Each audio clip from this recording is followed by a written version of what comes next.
To realize the appeal of Blaster Master Zero 2, you must understand that it is very much a direct continuation of the original Blaster Master Zero that was a digital launch title on the Nintendo Switch system in 2017.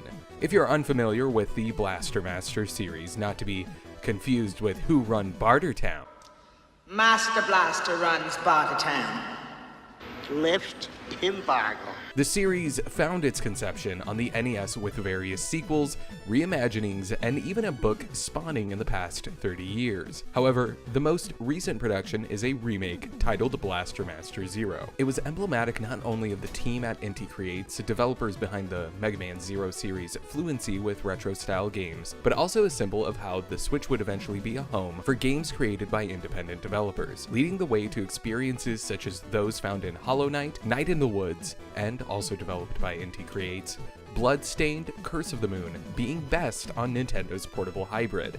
Which leads us to Blaster Master Zero 2, a game which had a surprise release the day it was announced. It took me about 8 hours to finish the game on its true ending, which was about as long as it took me to finish the first one, and is a sequel both in story and gameplay.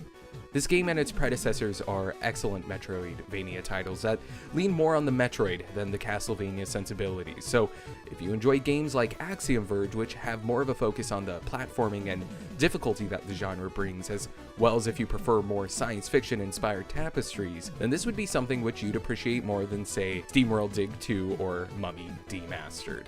Continuing from the things that the first Blaster Master Zero did so excellently, the second iteration has the same nostalgically fueled 8-bit presentation that combines 2D side-scrolling tank segments coupled with isometric dungeon crawling.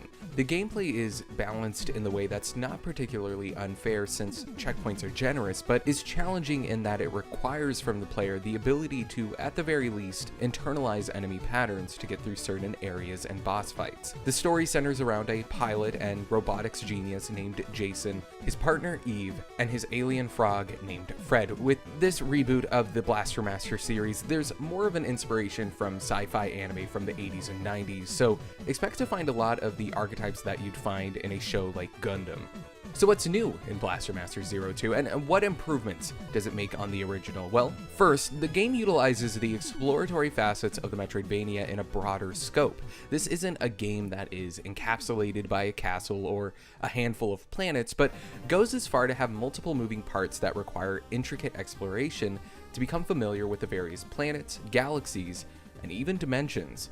The ambition works well since it conjures a fresh experience that feels more focused for portable play. It's a Metroidvania that you can pick up and play as you can explore a planet or a section of the game to its completion in brief sittings. As well, it allows the creators of the game to stretch both their level design and artistic creativity, with very few of the planets looking similar, a common issue with the genre, and platforming gimmicks unique to each level that follows more the constructs of a Mega Man level. In terms of the tank combat, the team added a design decision that encourages more mobility in situations. For any special ability you use, such as firing missiles or utilizing the tank's hover function, SP is consumed. Yet in Blaster Master Zero 2, not only can you replenish your resources the normal way through capsule drops from enemies, you can refill this gauge by falling from a great height or being hit by enemies, which, like I said, rewards the player for being riskier during combat. As well, the overhead segments are more dynamic thanks to an added counter system. Essentially, small windows to use special moves